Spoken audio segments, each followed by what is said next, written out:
Ha köşeye bir gel gelmiştir de.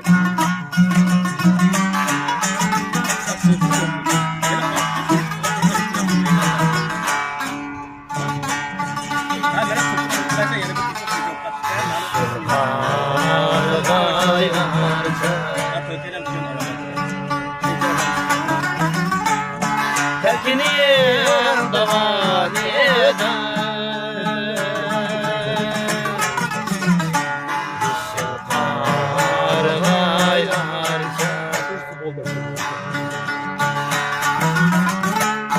Tekiniyim davaniyeden Karvan nafsi yamrer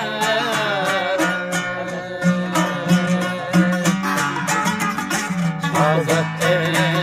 zamanı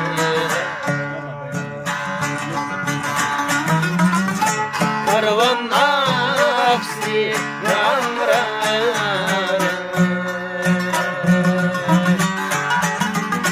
Hazret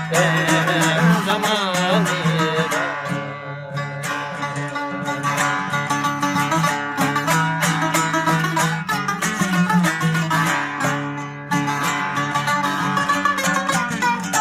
Gönlüm sap nefes aldı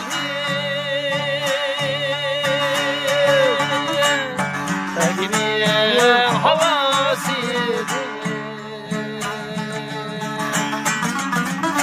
Gönlüm sap nefes aldı Sevgiliye havasıydı Kışladı küllere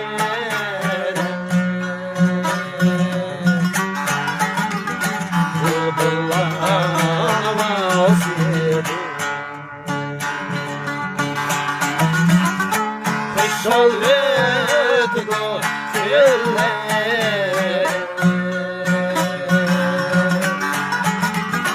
Bulbullar havasıydı